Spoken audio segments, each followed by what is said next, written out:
జనులకు తెలియని జపములు జరిపినదా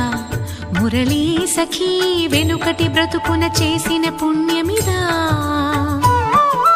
తనువును నిలువున తొలిచిన గాయములే తన జన్మకి తరగని వరముల సిరులని తలచినదా కృష్ణ